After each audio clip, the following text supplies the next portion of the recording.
Hello and welcome to Central Coast Poetry Shows, and I'm your host, Jim Russo. My reason for producing this show is this. For about 10 years, I've been reading and attending poetry readings all over California's Central Coast. And during that time, I've had the privilege of hearing and seeing some very talented poets read their own words. This show is to be a platform for those poets to be seen and heard by you. Tonight's guest, Doug Nelson, came to California from Virginia in 2007. He is retired from a 40-year civil service career, much of it serving veterans. He quickly liked California and has come to love living here. He was a soldier in Vietnam, a result of taking the path of least resistance when faced with the draft.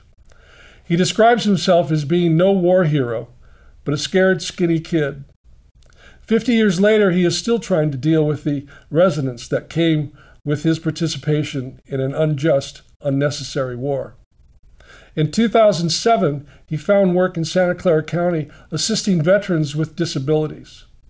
For 6 years, each veteran who came through his door, regardless of gender, age, or war, was someone with whom he had much in common. He gathered and presented the evidence the U.S. Department of Veterans Affairs needed to prove their claims, specializing in claims the VA had previously denied. His chief motivation was not patriotism, but justice. He wrote Making Peace with Military Post-Traumatic Stress to give veterans a guide for navigating the VA paperwork. Having written a few poems in high school, college, and in the Army, Doug has rediscovered poetry and the beauty of language. He considers friends in the Will Again Poetry Project and in Veterans Right as his mentors and muses. I'd like to introduce you to Doug Nelson. Welcome, Doug. Welcome to our show.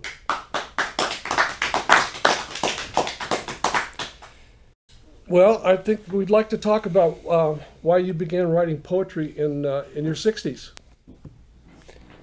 I had a friend in the peace movement in Washington, D.C., who lost her son in Iraq. She spent Mother's Day at his bedside in Germany. I wrote a poem at work. It just flowed. It just came to me. I didn't have to work very hard on it. And she used it at his funeral. He was very honored because it was at the National Cathedral in Washington, D.C. Wow. With veterans, we all have something in common. When something traumatic happens to us, whatever war, first thing we do is we go numb. You can't deal with it. You don't want to deal with it. When we're among ourselves, we don't deal with it. And later in life, something brings it out. In my case, it was a very positive thing, working with these other veterans. Every guy who came through the door was a captain I'd lost. I couldn't do anything for him, but I could do something for these guys. And the government was telling them, well, there's no evidence you were in combat. Really? What do you think a 19-year-old kid did on a remote fire base in an artillery battery? Of course he was in combat. Good old Google. Unit, place, time. And it would bring up a combat incident that the guy, you could easily tie the guy to it because he was in that unit. We were told that we saved some homes. People's homes were being foreclosed in those days. And to get the guy a compensation amount sufficient to make his house payment and catch up his past payments, that was really worth doing. I'm still writing. I'm glad you are. I'm glad you are. I asked this question of all my guests, Doug. Of all the poems you've written, do you have a favorite? Yes, I do. What's the name of it? Captain Casey. Well, now I'd like you to step to the podium and read that poem first, Very well. And then give us what else you have. Ladies and gentlemen, Doug Nelson.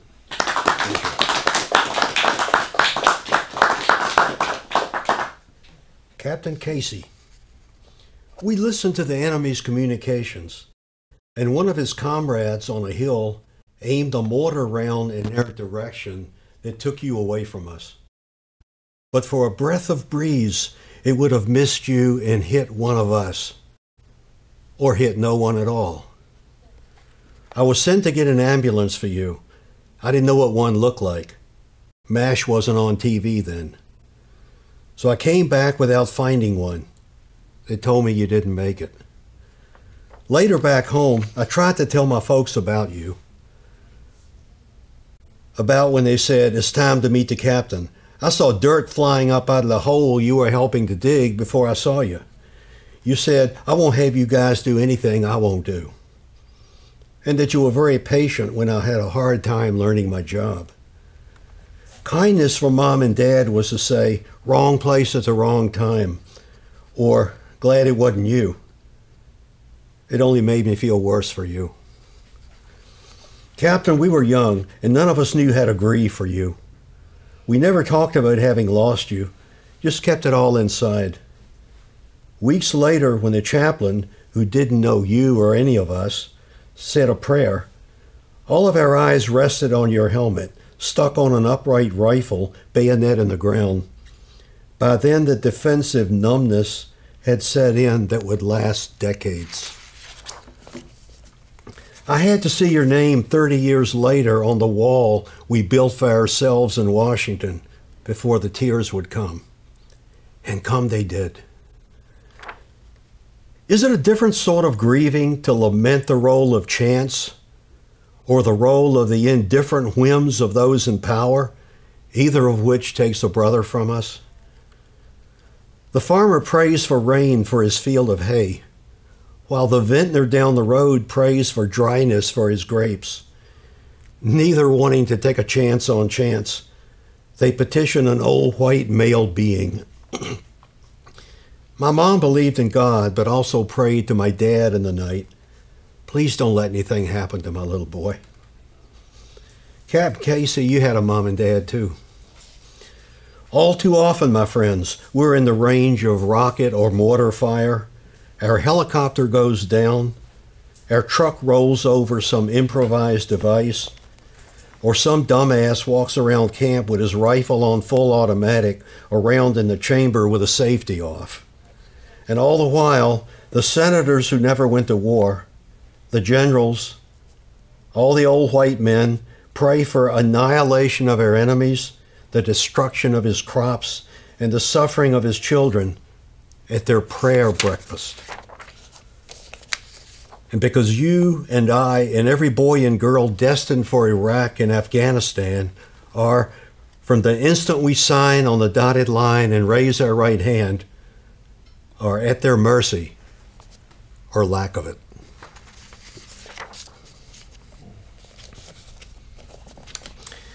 When we write about war, we can't dwell on this all the time. We'll drive ourselves and everybody around us crazy. So my poetry takes other directions. Anchors. Old boat anchors in neat rows, laid end to end, one fluke in the ground, the other facing upward.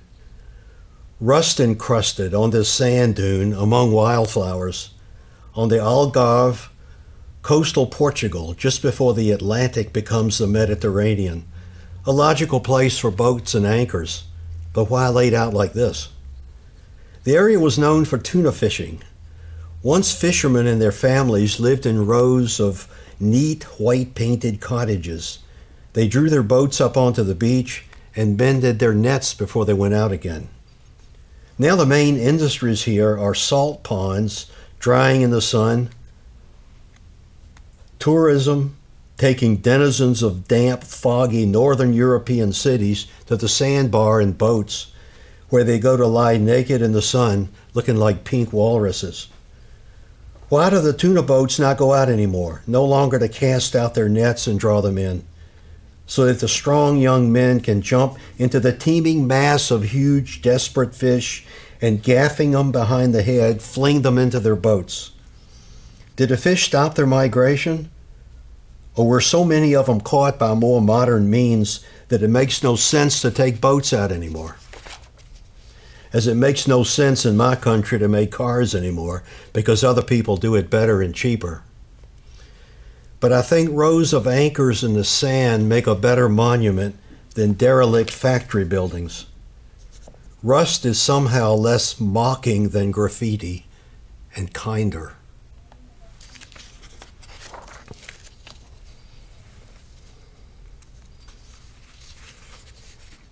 Children,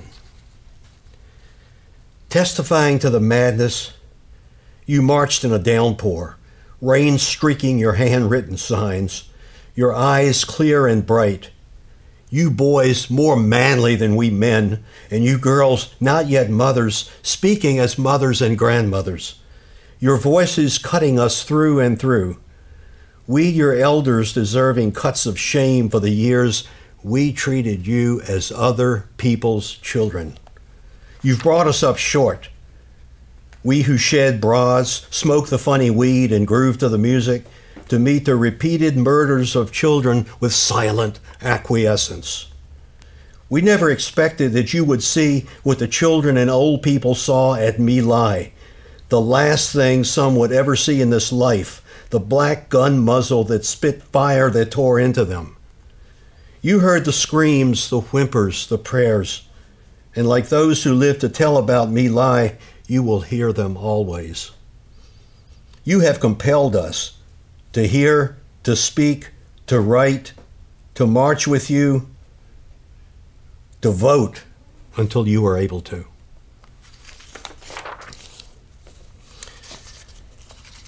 Rib of my rib. The rabbi was right. God made woman from man, for man, out of man, more than just a rib.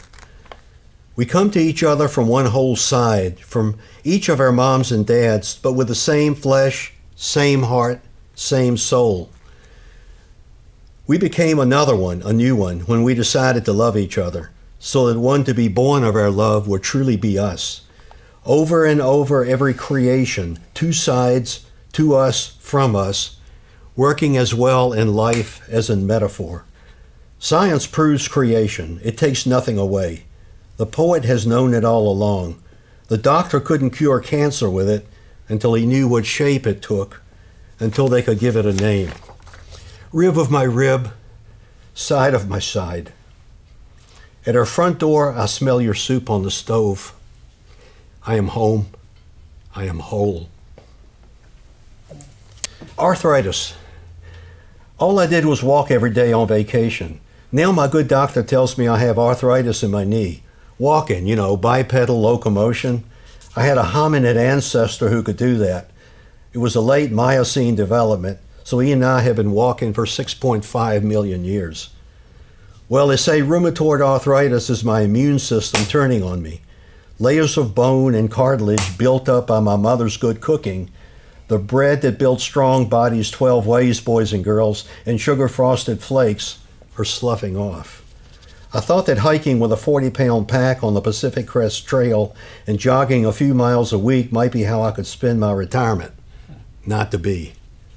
The good health I enjoyed for nearly 7 decades now has just gotten on a Greyhound bus to go back to wherever it came from. I see a hominid that looks something like me in my 20s when I stopped shaving for a while, looking out the window, grinning at me as the bus drives away. An opposable thumbs up to tell me there's more to life at my age than walking all day or carrying a backpack. I'll try walking shorter distances with a limp. I'll recite my rants about aging to my friends, and they'll treat me as if it's poetry. Thank you. Ladies and gentlemen, Doug Nelson.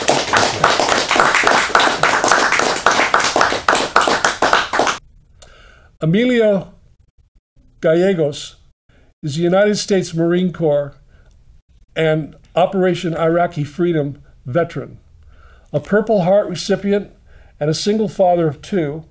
He is currently a student at San Jose State University, finishing up his English degree with a concentration in creative writing. After receiving wounds from an IED, that's an improvised explosive device, on September 5, 2008, he found his love again for the arts, a former college arts major, through writing therapy at the Palo Alto VA Polytrauma Rehabilitation Center. Emilio then returned to school in 2010 to San Jose City College, with a heavy concentration on literature and creative writing courses, earning an associate's degree in arts and humanities, liberal arts, then continuing his studies at San Jose State University. He currently serves as a VetCon peer leader on the San Jose State campus and is a member of Veterans Write, a writing group that meets monthly in the Martin Luther King Library on campus. He has been invited to numerous high school campuses to speak and share his experiences, both personal and military related, and continues to guest speak and present each semester to an upper division of psychology classes at San Jose State University. Outside of his studies and writing, Emilio enjoys spending lots of time with his two children, whom he says are his inspiration to becoming a man full of substance and value for and to his family. And I want to welcome Emilio Gallegos. Thank you for coming. Thank you so much. Now, Emilio, we talked about what you'd like to speak about, and inspiration was something that you mentioned you wanted to talk to. Definitely. So if you could speak to that, I'd appreciate it. Sure. We all have a lot of life experiences, and so I like to draw on those experiences. A lot of English references, old writers. You know, we're in a time where I can appreciate everything that's come in out of my life, both good and bad, and so I try to bring that into my own filter, see how it's affected and touched my life, and then put out my works. I'm fortunate enough to be surrounded by a lot of friends that are artists, have shown nationally, internationally, tattoo artists and good buddies, and see their inspiration. And what sticks with me heavy is a good buddy of mine who's a visual artist. I interviewed him for a project for school, and he talked about his process and listening to music or so when he works, and listening to something smooth like Miles Davis. His touches and strokes on the canvas or pieces working on are lighter and more airy, but something more experimental like a John Coltrane, they might be a little heavier and more detailed. So I've appreciated the opportunity to have these different things filter into my life and try to put them down as they come out of me. You know. Cool. So that's worked for you well. Definitely, and my family, my service dog here, you know, try to find inspiration. We do have a service dog at your feet, yes. In my relationships, my veterans writing group has been awesome, you know, just to understand more depth, greater depth of experiences of my fellow, not only just service members, but also people who are veterans of life, understanding their ups and downs. And I didn't read your introduction correctly. The convet at the peers, what is that? Vet Connect peer leader. We work with on campus a psychologist. Her name is Dr. Elena Claw, and every year she runs a class. It's pretty awesome. Each semester, the class is for upper division psychology, and it totally focuses on veterans. So I learn about veterans for the whole semester, and so we work as a liaison. I'm a liaison for our Veterans Right group, and different student veterans are liaisons for different projects going on in and around campus. Well, it's wonderful. It's wonderful to give that back. Yeah, definitely a good opportunity. So. Well, Emilio, I ask all my guests, of all the poems you've written, do you have a favorite?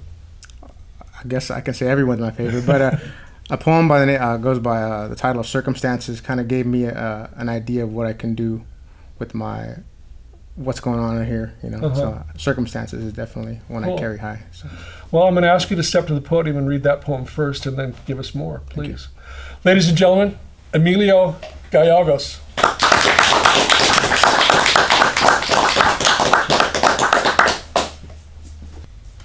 Circumstances. The consumable consumed, doomed with despair, breathing heavy the air, outside of the womb. Hungry to belong, singing a new song that sounds like gnashing teeth. Stumbling beneath an idea of change and rearrange the foundation of my nation of one. The wolf I feed, the greed, the need, convictions outweigh my comfort, weighing heavy on me like an albatross. I'm lost, falling, unraveling, traveling, my mind seeking rest. My heart questions my intentions, making no mention, I suffer. Ernest in the city and Jack in the country. Man, Oscar, that's wild.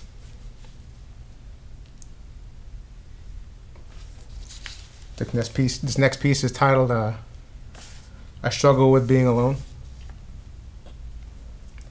I always like it, but I don't always want it. I always need it, but my heart feels defeated because the walls don't talk, and neither does Samson. Maybe a king's ransom will handsomely reward me with someone or something, but I'm far from a king. Though heavy is my crown of heartache and frowns, and it slowly brings me down here. Looking into this mirror, I see the absence of sleep in your eyes again. Standing amidst the silence of men at war. I've seen this place before. This sink, this drain, this floor. Shuffling through the haze, when did I lose track of the days? And when did I last eat? And how long have I been on my feet?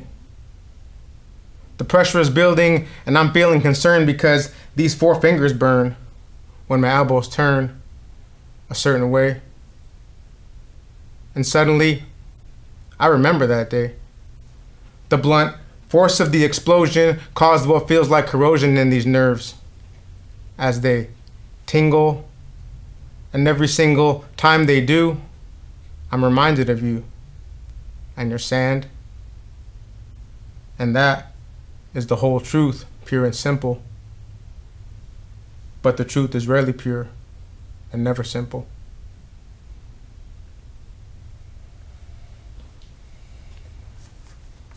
This poem is titled Always. Have you ever wanted to live, like really live? Have you ever wanted to die, like really die, and not really know why?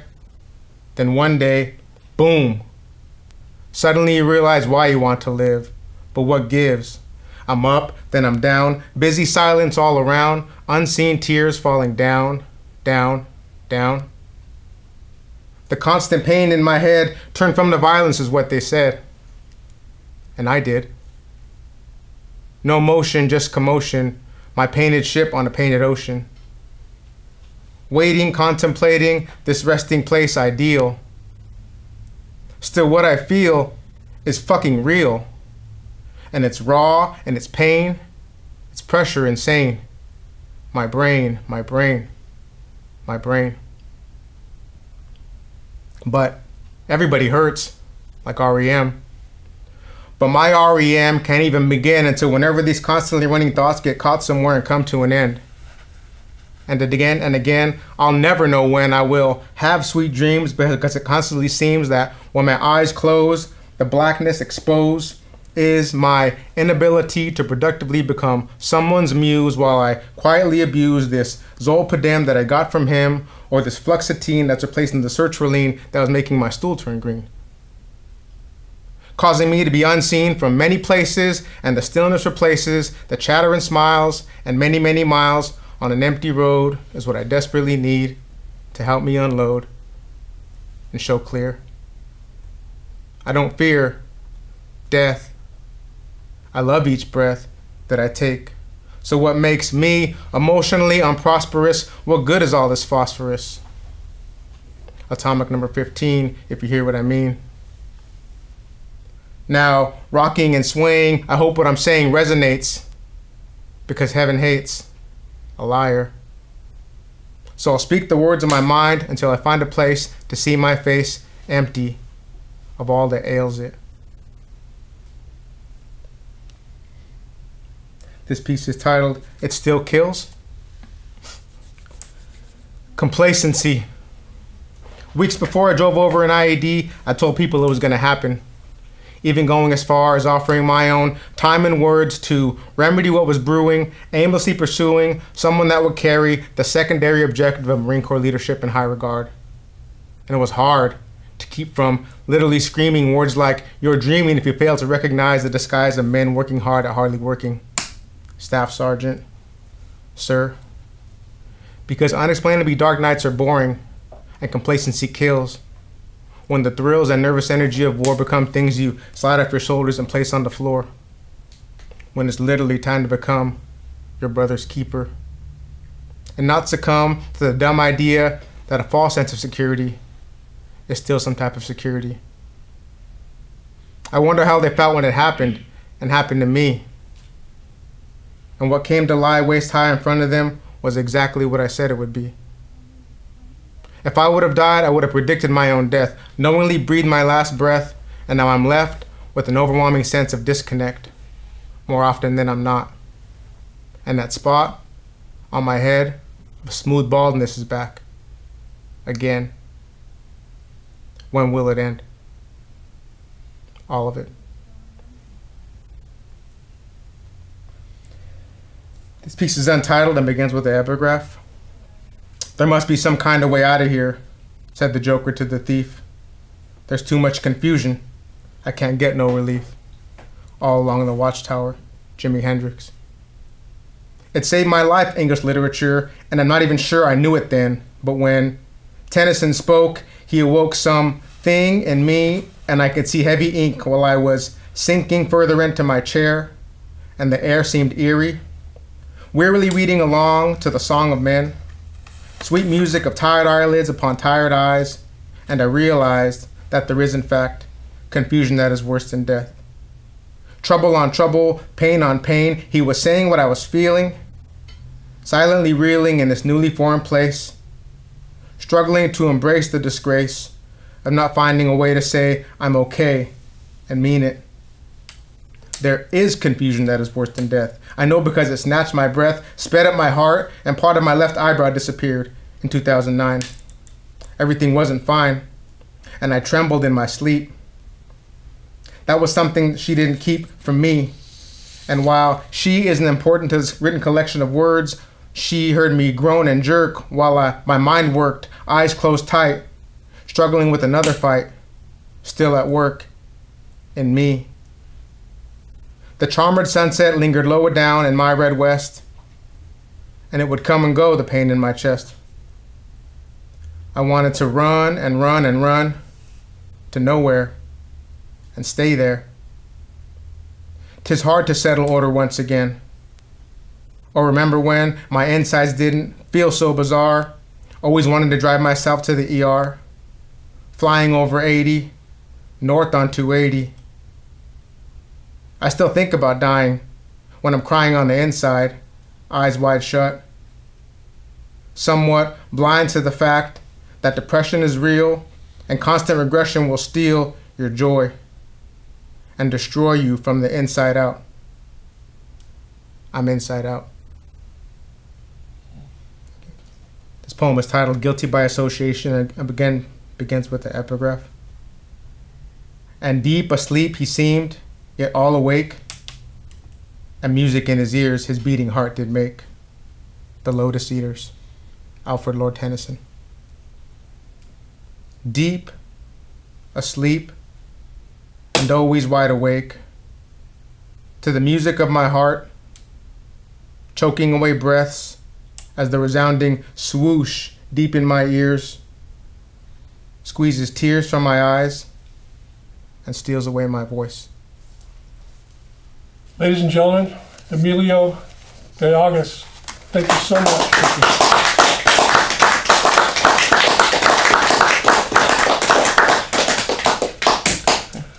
I'd like to read a quote that I have in my book that Emilio just reminded me of.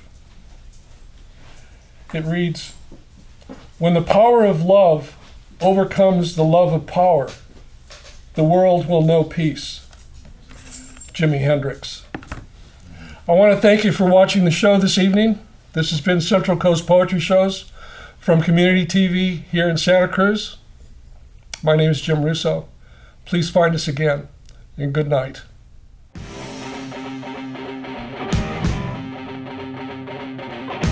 I'm beating up the street tonight. I slept through the natural light, but I'll do it if it feels alright. Alright, alright.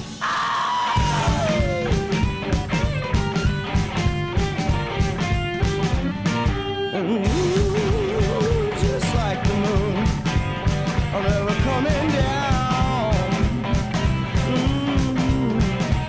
I'm just a fool.